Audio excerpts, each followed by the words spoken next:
Good afternoon. I'm Donna Zarconi, President and CEO of the Economic Club of Chicago. We are excited to welcome everyone to this virtual program and have convened a distinguished panel to discuss how to lead through crisis with imperfect data.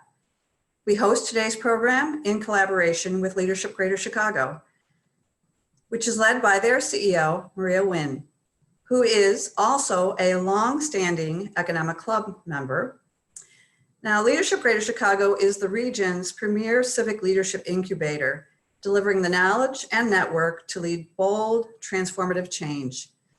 With over 1,200 fellows now strong, this group convenes, connects, and mobilizes the area's most promising leaders from all sectors around key social economic issues through dynamic education and experiential activities. A quick update on today's panel. We were planning to feature Dr. Ezike, who, as you know, is the Director of Public Health for the state of Illinois and on the front lines fighting this pandemic. However, she has been pulled into a meeting with Governor J.B. Pritzker and cannot join us. We do want to thank her for her extraordinary leadership during this crisis. We are very fortunate to have Dr. Suzet McKinney, another Economic Club member and LGC fellow who is also on the front lines, join us along with our other panelists, Stephen Collens and Daniel Diermeier. Now today, our moderator is Tanya Burnell. Tanya is the Director of Corporate Development at Henry Crown and Company, and she is also the chair of the Economic Club's Young Leaders Committee and an LGC fellow. Welcome, Tanya. And before I turn it over to Tanya, I would also like to welcome the other Leadership Greater Chicago Fellows who are joining us today and members attending from the Economic Clubs of New York and Washington, D.C. We are delighted that you could join us. During today's moderated conversation, Tanya will pose questions that were submitted in advance from our members. Please note this conversation is being recorded and we do plan to post the content for general access on our YouTube channel. With that, now Tanya, I will turn it over to you. Thank you, Donna. I am delighted to be joined today by fellow Economic Club members and LGC fellows for such a timely and important discussion. Our first panelist is Stephen Collens, CEO of Matter, a healthcare technology incubator and innovation center. He is also an LGC fellow. Stephen will provide an interesting look at how the private sector is compiling data and collaborating together to make advancements in data utilization. Welcome, Stephen. Our next panelist is Daniel Diermeier, renowned business management scholar and incoming Chancellor of Vanderbilt University. Daniel has extensive experience in crisis management, and we look forward to hearing his insights during this unique time. Welcome, Daniel. Our final panelist is Dr. Suzet McKinney, who is the CEO and Executive Director of the Illinois Medical District. Previously, she was Chicago's Deputy Commissioner of the Bureau of Public Health Preparedness and Emergency Response. And in 2018, co-authored the text, Public Health Emergency Preparedness, Practical Solutions for the Real World. She recently was appointed Operations Director by Governor Pritzker to oversee the state's alternative care facilities as part of the COVID-19 response, which includes McCormick Place. Suzette is an LGC fellow, and we're so delighted she could participate today. Thank you all for joining. As we mentioned, this is a unique opportunity for our listeners to learn from leaders truly living in a period of crisis with imperfect data. You are each on the front lines of this very difficult situation and making decisions on a daily basis. Suzette, starting with you, how are you balancing the lack of perfect and constantly changing data in making these decisions? Well, I think what's really important throughout this response and the way that I am balancing is, currently with the situation that we're dealing with, we're in a state where we have to constantly take in information, analyze that information, and then use it to make decisions. What we know and what we've come to expect is that the data is not always going to be perfect, and the information that we receive won't always be the full information. What I've learned, not only during this response, but in other emergency responses that I've led for the city of Chicago, is that at the point where you must make a decision, you have to utilize the information that you have, but you also have to draw on past experiences and knowledge that you've gained throughout your career to make the most informed decision possible. Stephen, how about you? Well, this is everyone's first global pandemic, fortunately, and so it's hard for all of us to know what to do. And we are talking to startup companies and health systems really on a continuous basis. And anyone who says this isn't a really stressful and really challenging time isn't being very truthful. We're talking to one health system just the other day who said, I would be happy to build an operating model for the new normal if somebody would just tell me what that is. And the problem is nobody really can. So we're all trying to, grapple with, as Suzet said, a limited set of imperfect information in order to make decisions. There is another way to think about it, and it's something that I personally try to think about and have talked a little bit with my team as well and with others, and that is that, this is a time unlike anything any of us have ever lived through, and is presumably, hopefully at least, none of us are ever going to see another situation like this again. And, I feel in some ways very privileged to be able to lead an organization and rally a community that is very relevant to what's going on through this crazy and uncertain time. And I view most things as learning experiences. I'm learning a ton every day and just trying to learn more about business and leadership and how this all works. And so I try to think about that and really the privilege it is in many ways to be able to lead an organization and through this period. Daniel? Sure. So I think the way I would describe it is that we're going through a period of profound and persistent deep uncertainty. And that's, I think, makes this particularly challenging. It's not anything that will be resolved soon. And it's changing almost on a day-to-day basis, even fundamental aspects of how we understand the nature of the pandemic. So I think I have two suggestions or recommendations from my experience, both to this one and from previously. I think the first one is to match your decision speed to what's required. To put it differently, if you don't have to make a decision today, don't make it today. The value of optionality and of getting additional information as things develop is very high. This turns out to be very challenging for people. For most people, have a very hard time emotionally if things are not resolved or they don't feel that they have it all figured out. But you have to really be clear about if you make a decision now about what you're going to do in November, you're going to do it all over again. And it's not an efficient way when time and energy and effort is particularly precious. The second dimension that I would like to highlight is how do you maintain trust with your stakeholders, with your own team, but also if you're dealing with customers or outside constituencies in an environment where you do not have the answers. And none of us has the answers at this point in time. And how you communicate is absolutely essential during this time. So a couple of things that I think that have worked, that usually work very well, is to have a sense of transparency.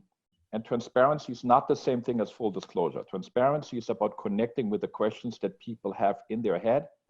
And you want to address them as much as you can. Tell them what you know, also tell them what you don't know. And if you can't disclose something, give a reason that people can understand without being too technical. So that's transparency, a sense of competence and expertise.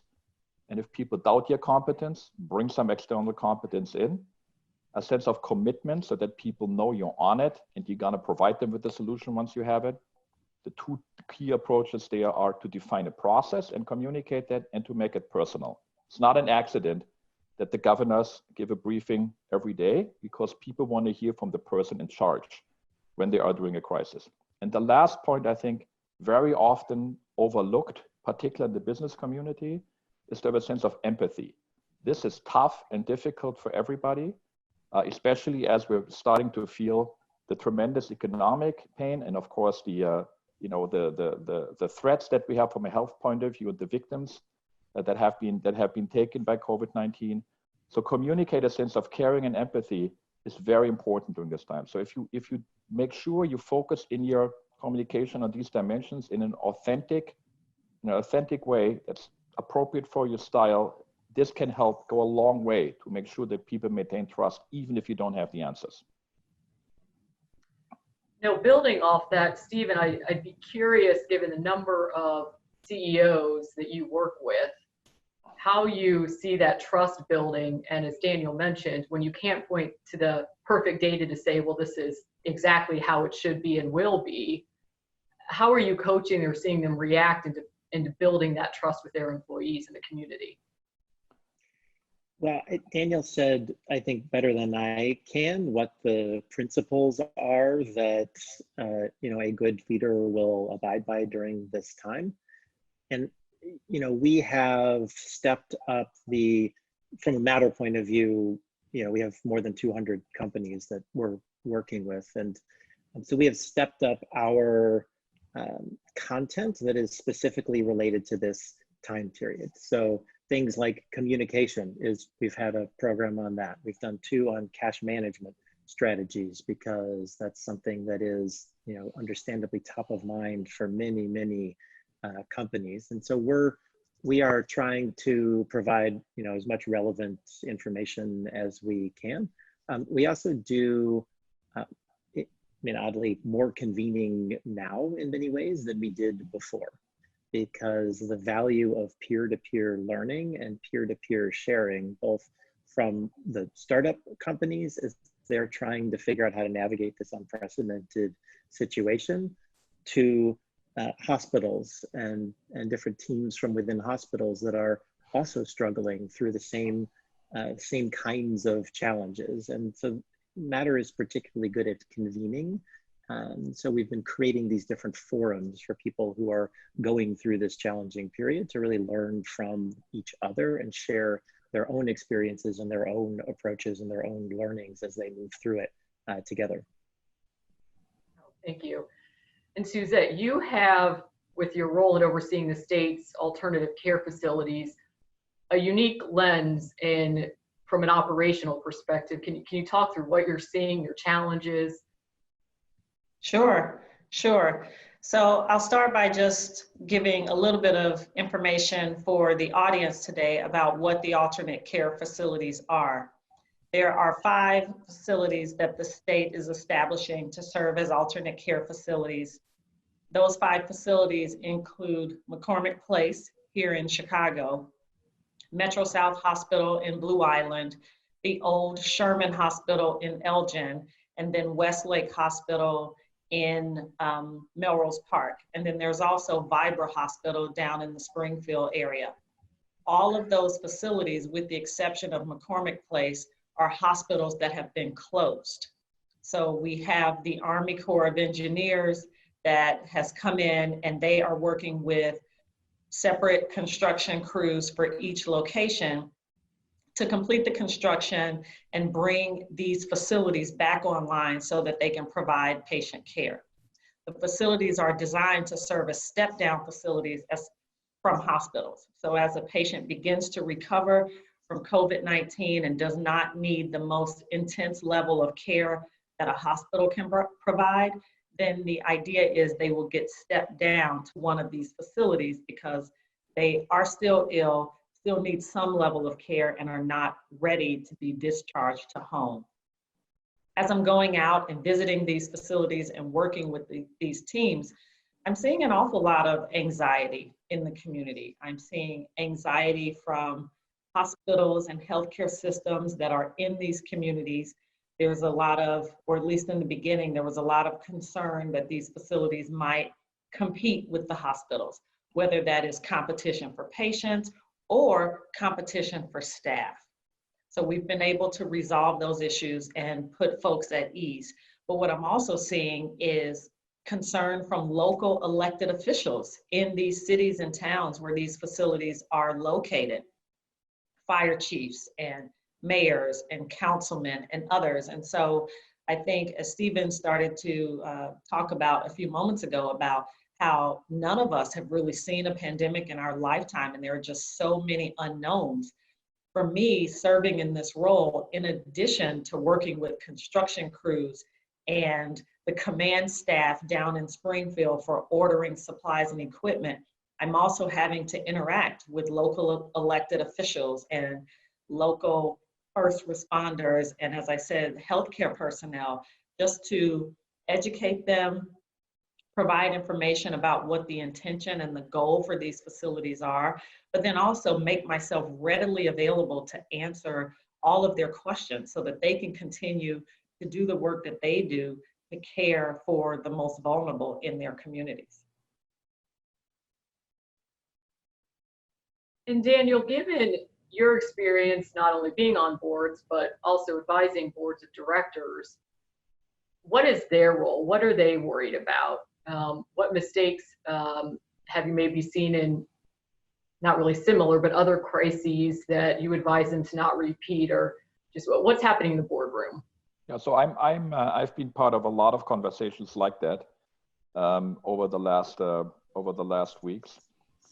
Boards are obviously very concerned about that and are trying to find the right balance between providing oversight without overstepping the boundaries into management. So, you know, a well-known rule of thumb for board members is noses in, fingers out. And that doesn't change, I think, in this environment. But there are some changes that are important about the relationship between senior executives and their board. So the first thing that I would say is that if you're a senior executive right now, if you're the CEO, whether it's a nonprofit or a for-profit company, you want to bring your board close. Your board wants to know, they need to be informed. The cadence of updates, for example, I think should increase significantly.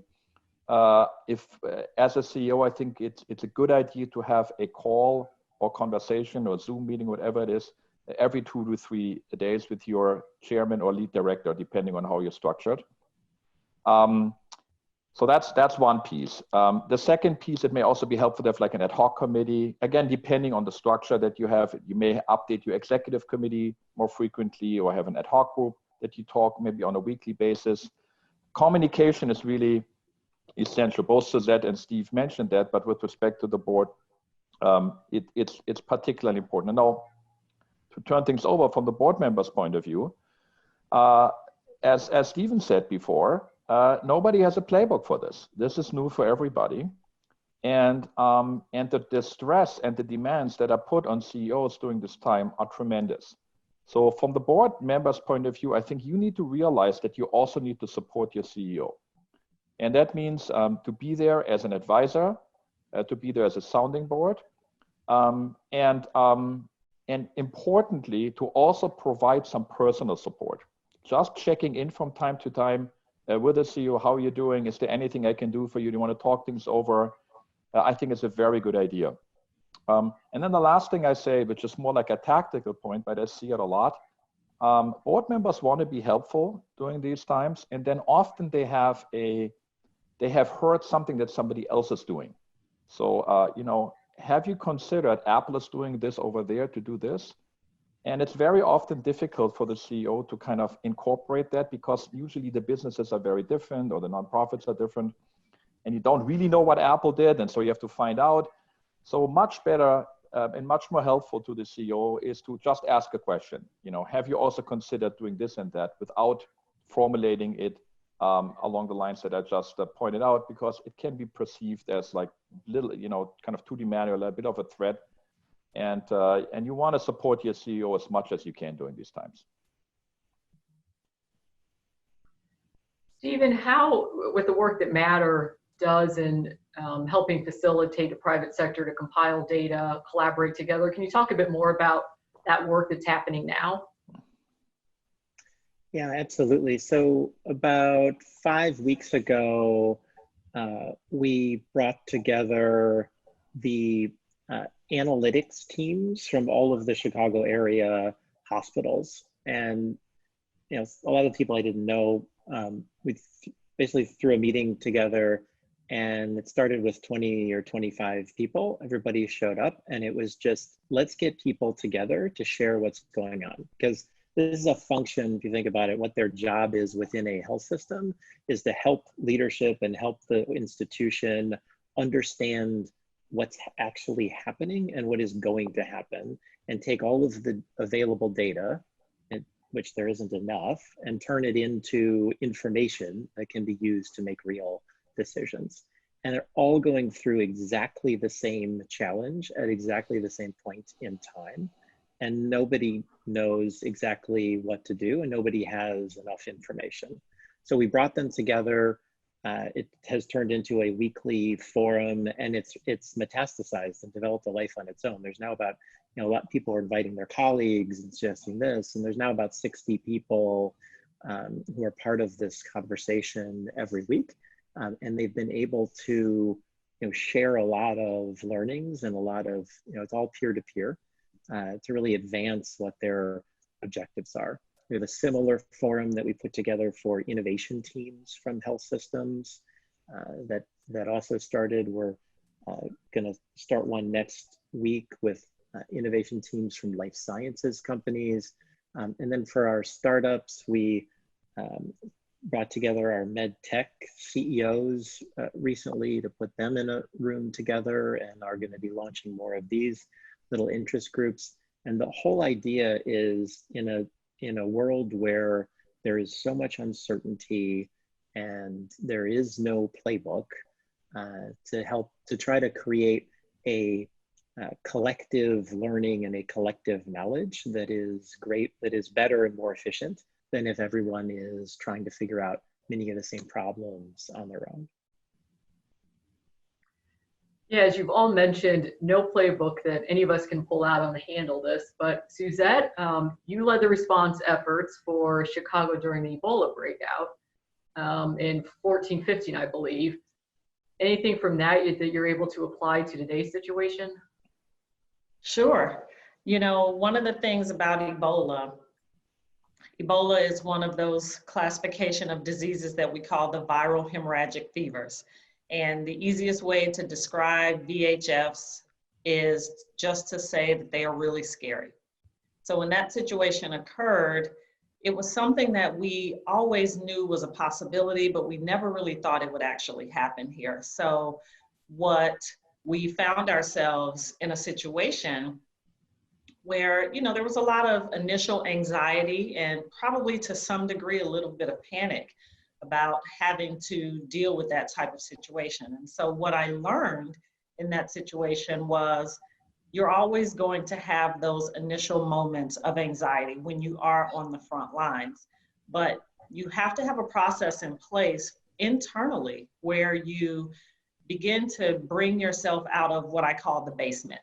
When you're really anxious and nervous about something, you tend to sort of have this moment where your stomach sinks a little bit and you go to the basement. And so it was during Ebola that I learned how to pull myself out of that situation, and then to really recall the training that I had been undertaking for so many years, but also to recall some of the strategies and the tactics that our department and the citywide public safety community had developed for exactly these types of emergencies.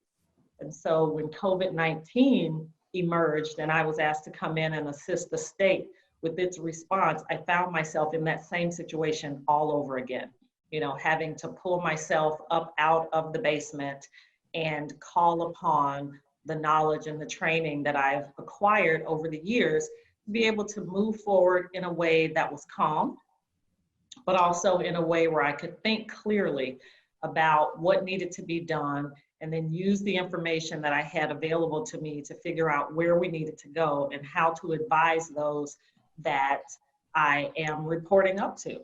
Because in a situation like this, day-to-day roles go out of the window.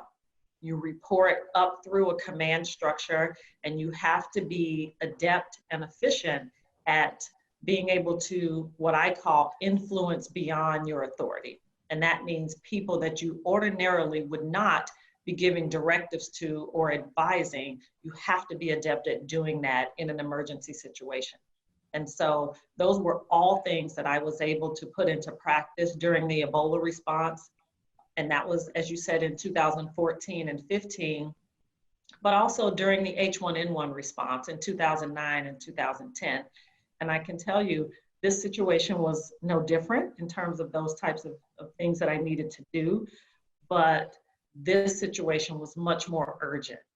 You know, different from those two. We saw disease spread with COVID-19 much quicker, and we saw a lot of the non-pharmaceutical interventions. So all of the social distancing strategies and the cancellation of large public events, we saw all of those things implemented and implemented very quickly, where we didn't see that with H1N1 or Ebola for that matter. Daniel, anything you would add to that, in ways that you've advised boards in pulling on past experiences and learnings from the past? What Suzet just described happens almost to every leader during a major crisis. There's this moment of panic, you know, that's often triggered by the phone call Friday night. And and we have these natural responses. I mean, our blood pressure goes up, or our heart rate accelerates, we start sweating, you know, we have these fight-flight responses. I love the term, you know, I was in the basement, had to get myself out of there. But we all have that. And the problem is, as long as you're in that state, you can't make any decisions. This is well understood. You're basically too narrow, and you're only responding to the fear or sometimes the anger, and your decisions will be terrible. So there are various different approaches to get yourself out of that. Suzet, you know, that described one, I think, very, very eloquently about, like, you know, remembering that you are trained for that, that you're ready for that, that you have had experience on that. I have one that I like to use, and it's beautifully illustrated in the movie Apollo 13. I know everybody has a chance now at night, you know, to catch up on the movies they always wanted to watch, but this is one because it has a crisis management feel, where this was an ill-fated lunar mission had to be brought back to Earth with Tom Hanks up there, and questions, can you bring them down before they run out of oxygen? And there's a pivotal moment when the head of NASA walks into the ground operations center, and he is clearly in that state. He's panicked effectively, and he says, this is the worst thing ever happened, biggest catastrophe in the history of NASA. And the hero of this movie is played by the actor Ed Harris. He's the head of ground control, and if you've seen the movie, you remember him because he's wearing this white vest, and whenever there's a pivotal moment, he kind of pulls on it. So he leans over to head of NASA and says, with all due respect, sir, this will be our proudest moment.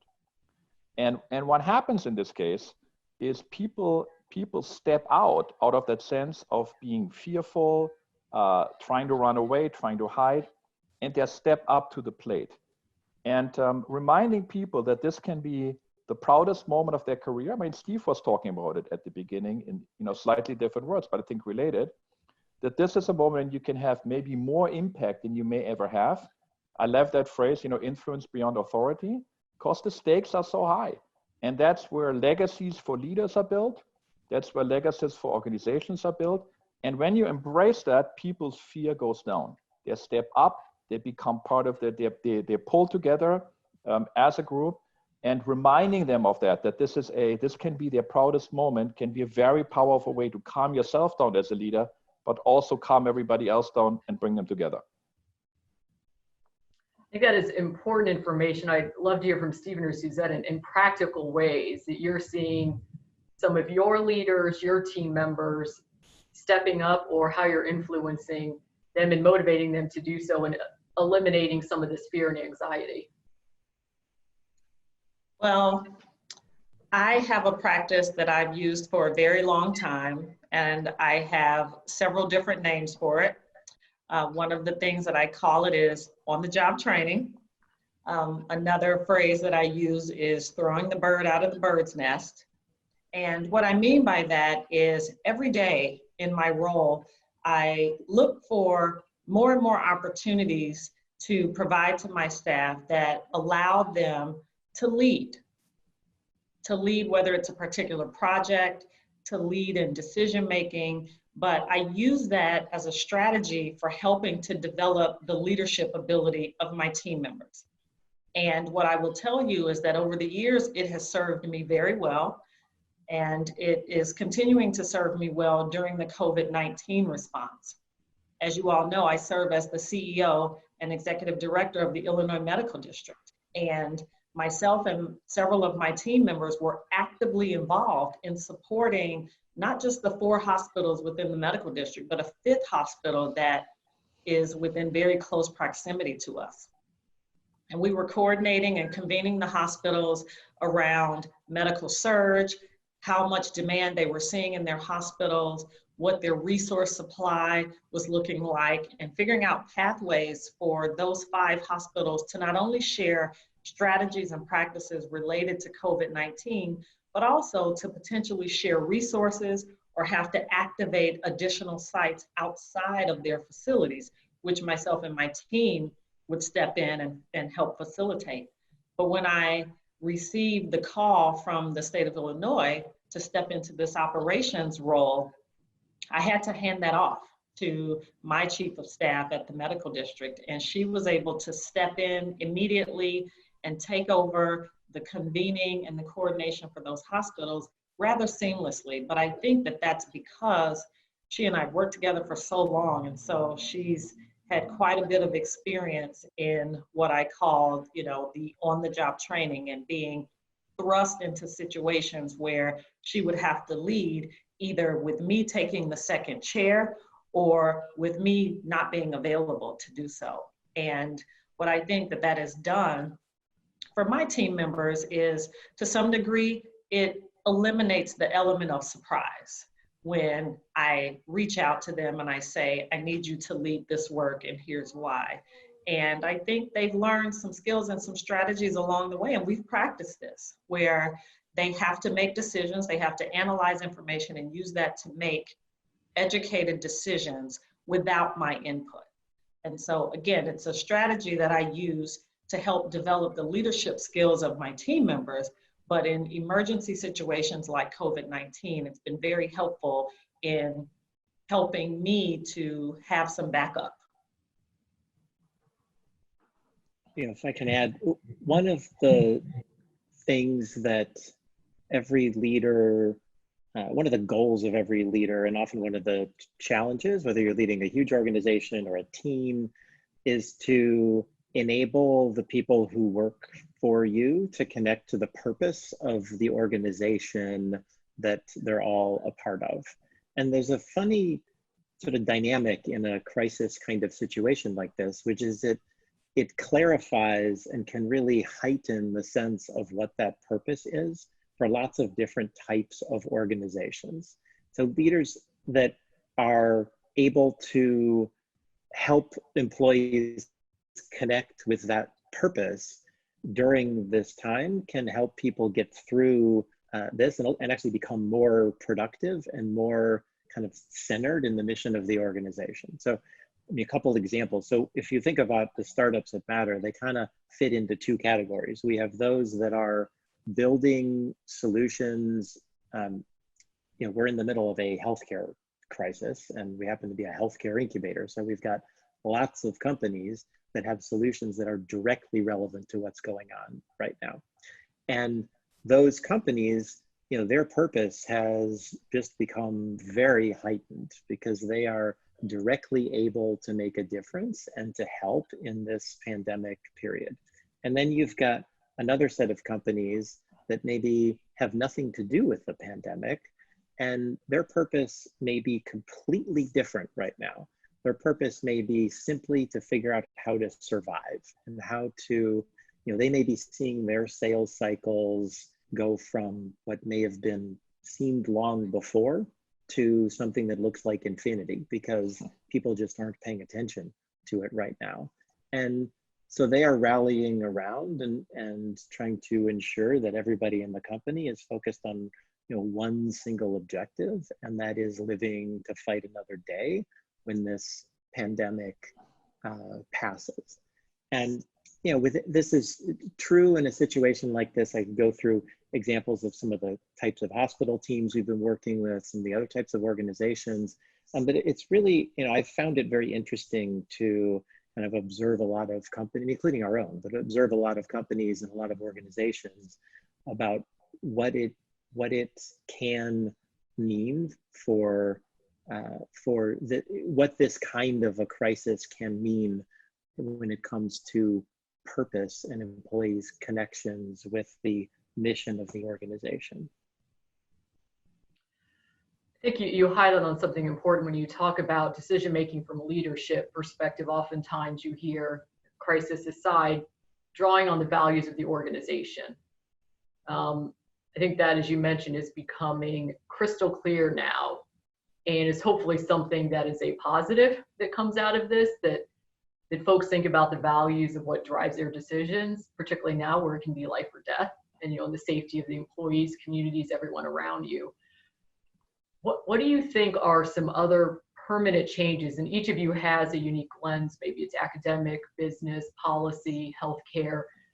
Might be some permanent changes in business practices, et cetera, that may come out of this, a year plus from now.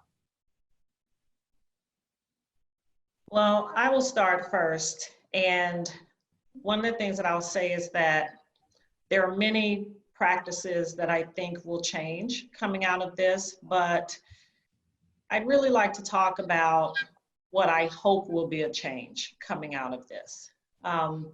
I did an interview with NPR yesterday, and the reporter asked me almost the identical question.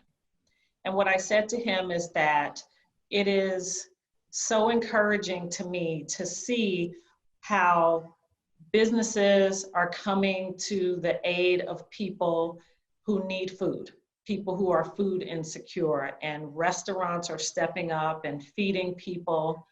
It's encouraging to me to see organizations ensure that children have the necessary tools that they need at home in order to continue with their online learning.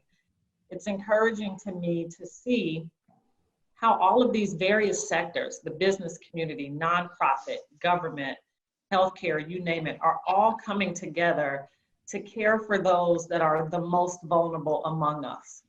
But the question that I ask myself is, why couldn't we all have been doing those things before COVID-19?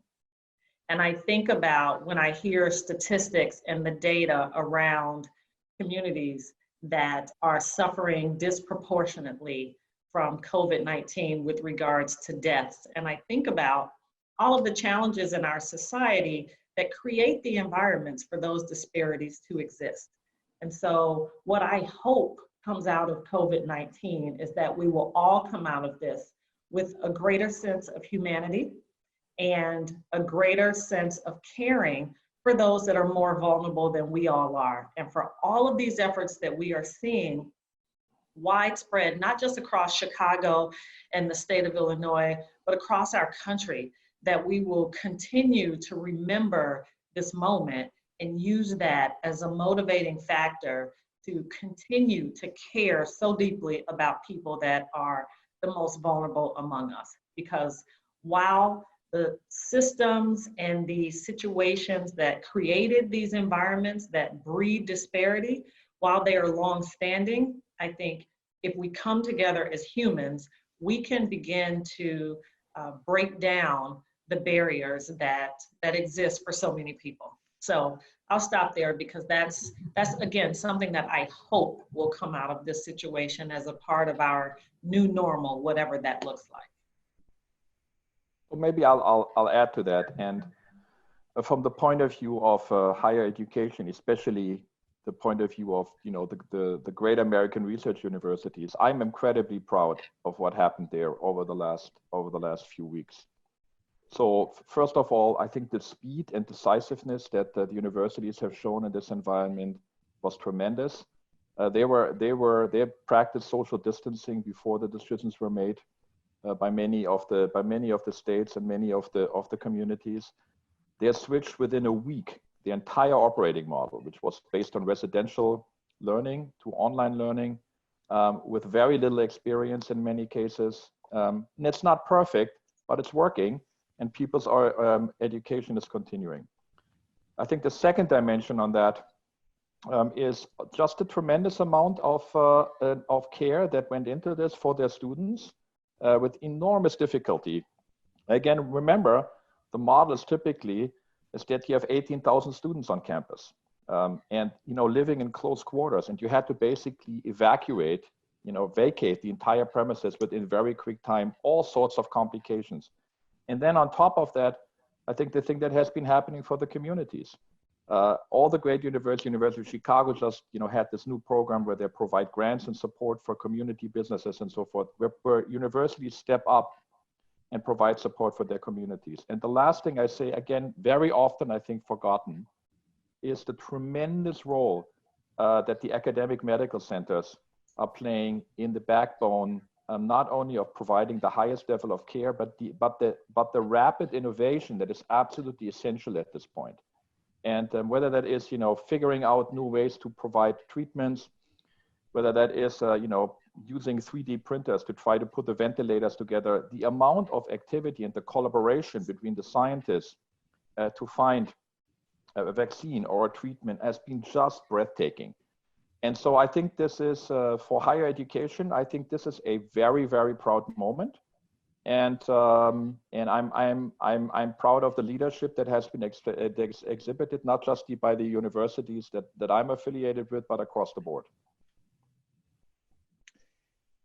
From a healthcare lens, to build a little bit on what you were saying towards the end of that, this is a really interesting experience or time for the healthcare system. I mean, on the one hand, it's a nightmare, but looking at it through a different lens, there are an enormous number of technologies and innovations related to how healthcare happens that have been kind of on an innovation roadmap for a long time, and that there hasn't been a tremendous amount of urgency around to adopt. And a lot of those solutions have gone from nice to have, on an agenda to get to, if we don't get to it this year, maybe it'll be next year, and et cetera, to need to implement right now by 2 o'clock tomorrow, because it is all of a sudden mission critical to the organization. So the way that healthcare happened, could run through one example. Like 6 weeks ago, if you had a really bad sore throat and a fever and a cough, and you were worried about it, you might make you'd make an appointment to see your doctor, you'd go in, you'd interact with a whole bunch of people through that process, you get a diagnosis, then there's a doctor writes a prescription, you go to a pharmacy, you interact with more people, you get your medicine. If that happens today, you go online, you go into an online symptom checker that routes based on what it is that you're putting in, how you're responding to a series of questions, routes you to some action. And that action can be, don't worry about it. That action can be, this is really serious, you need to do X, Y, Z. Or very frequently that action is, would you like to speak with a physician? And then a physician pops up and you can talk to a physician online, get a prescription online, get a mail order prescription, the medicine shows up at your house, and you never interact with anyone, or in person with anyone. And those changes have been implemented very quickly for a lot of healthcare organizations. And a couple examples. So there's a health system, the big one in Chicago, that went from essentially single-digit number of these virtual visits with doctors and patients per day before this crisis to 2,000 a day right now. Kaiser in California has 10x the number of telehealth visits, and they were already one of the leaders in the country. These technologies that have been implemented, these ways of delivering healthcare, are unlikely to revert to normal, to what the old normal was. I mean, it's not going to stay at quite this level because people will, over time, become more comfortable, and it will be possible to go back into healthcare facilities. But it's not likely that it's going to go back to the way it was. So there are a lot of innovations, there are a lot of advances in the way that healthcare gets delivered that are here to stay. And it'll be really interesting to see that in the coming, hopefully months, but coming years, how that evolves. We've taken years off of the adoption curve of a lot of healthcare technologies. No, that's helpful. It will be interesting to see a year, 2 years from now, how it changes healthcare advancements, academic life, healthcare, just even general work habits as we're all learning to work from home. Daniel, I'm curious, given your incoming chancellor for Vanderbilt, and so you've probably got a pretty big decision coming your way. How will you work through whether to open up the university, what life may look like for sports, social events, classrooms? We don't know. It's not clear. So anybody who tells you that they know what September, October is going to be like, don't know what they're talking about. And so what this means for us is creating a lot of different options so that once you have to make the decision, you're ready to do and to execute it. So there's a lot of discussions on that, what you do there, how do you do this, and how do you handle, do you do it in phases, do you start later? All these things have tremendous operational administrative difficulties because you fundamentally have to restructure the entire way you've been operating. So what that means is you basically create, it's like good old scenario planning. You create a bunch of different potential pathways of what may happen. You have a plan for each, but you have to be it's very important that you do not, I said this earlier, you do not pull the trigger too early. You make the decision when you have to, because the value of getting additional information until you have to make the decision is extremely high, and it's particularly high when there's tremendous uncertainty and a lot of changes in the information, a lot of volatility. So for universities around the country, that's what they're engaged with right now. It's an enormous amount of work. It's very detailed planning, but basically the story is you keep all your options open, plan them out, and then you have a timeline when you know when you have to pull the trigger, and you make the decision, just like Suzet said, based on the information that you have and the experience that you bring to the job. I think that's, as one of you had mentioned, that if anyone could just tell any of our leaders it will be fine by X, this would be quite a different conversation. But as you mentioned and put well, Daniel, it is endless scenario analysis occurring, and that constant balance for leaders in crisis world where it's amplified or not.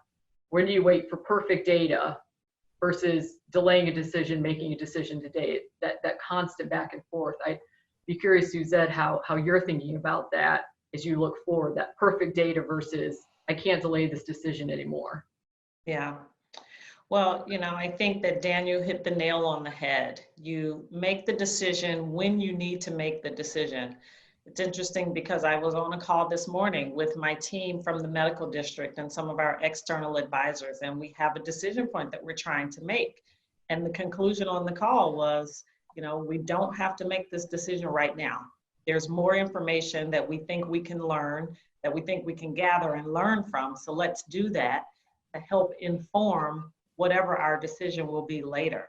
And I think that that is a tactic and a strategy that not only do we employ during emergencies, but it is something that many more of us should be thinking about employing during times where we are not dealing with an emergency, but rather we're dealing with a series of decisions that need to be made, whether they are high consequence decisions or low consequence decisions. I tend to be somewhat of an information hoarder. I want as much information as I can possibly obtain before I have to make the decision. But sometimes you do reach a point where the information that you have is the best that you're going to have, and you have to move forward from there. So I think that I will continue to employ that type of strategy moving forward. I think if COVID-19 has taught us anything from a business perspective or even a leadership perspective, it is to tread carefully with those decisions. I remember when the conversation was just beginning around school closure, and I had a thought that, if we move toward a school closure scenario, it wouldn't be as extensive as it's turned out to be. But there are many factors that went into making that decision, some of which I wasn't thinking about at the time. So decision points will change, timeframes in which you have to make those decisions will change, but you just have to be comfortable in making a decision within the context of the information that you have. Well, lastly, and maybe we'll start with you, Stephen. You've all talked about your more of the professional side. How are each of you and your families doing during this difficult time? And any final words for our listeners as we all look to a time when this too shall have passed? So, Stephen, maybe starting with you. Sure. Well, maybe I'll start by just disagreeing with one thing that Daniel said earlier, which was that this is a time when we can all catch up on the movies that we want to see. So those of us who have 2-year-old children get to catch up on movies that aren't necessarily the ones that we want to see, but nonetheless, we are watching more movies than normal. From a personal point of view, I find this very stressful, very challenging, and I think I also find it very exhilarating. And as I mentioned earlier, related to the purpose of Matter and the unique position in which we sit kind of between health systems and startups right in the middle of a healthcare crisis I find a really unique and extraordinary opportunity that I have right now. So I feel very fortunate in that. That said, I haven't gotten a good night's sleep in 6 weeks, and who knows when this is going to end. And there's a lot of challenges that go with it. I remind myself all the time that compared to just so many people, I am incredibly fortunate to have a healthy, stable family, a great place to live, and a job that is very relevant and exciting right now. It's interesting, about coincidentally a couple weeks before this whole thing happened, there's an organization that we've done a little bit of work with called Hope for a Day. They have a coffee shop, which obviously isn't much right now, called Sip of Hope. And it's a mental health organization, and their slogan is that it's okay not to be okay. And I thought about that a lot and just tried to, absorb that, there's just a lot of unusual stressors that go into a day today that's just very different than normal. But again, things are, I feel very fortunate to be in the position that I and my family are. Well, so maybe I'll follow up on that. So I have I think two things that may be useful. And this is a leadership program. There are a lot of people here who run leadership programs that are interested in that. And the first thing is, I think, to fully embrace the moment. This is a big deal. This may be the biggest deal we'll face in our careers. And to realize that and to step up and to do the best we can in this moment, but to fully embrace it, that this is a decisive moment for us personally and for our organizations. And then the second thing I would say is, when you look back at leaders that found themselves in similar or even worse circumstances, one of the things that I think always works very well, which is a combination of being a total realist, being totally clear and direct and straightforward with respect to fact and the challenges that we're facing, and at the same time being a total optimist. And the best example that I know of was Winston Churchill during the first year of the Battle of Britain, and when Britain stood alone. And on the one hand, it was blood, sweat, and tears. On the other hand, it was our proudest moments and the confidence to get through that. And you see this, I think, with some political leaders that can do this very well. German Chancellor is doing this magnificently right now. You should also look at, a little video message from Queen Elizabeth, who was pointing exactly to this moment and encouraging Britons of this generation to make this their proudest moment. So the combination of an unflinching look at the fact and the reality without sugarcoating, and on the other sense, a sense that we can step up, we can do this together, we can get through this, and we will be better for it, I think is a great way to think about this as a leader.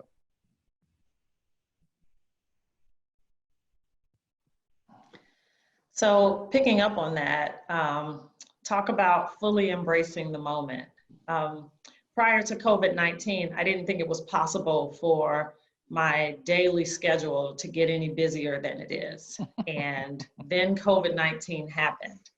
And I found myself in a situation where I was still doing my IMD role and now fulfilling a new role for the state.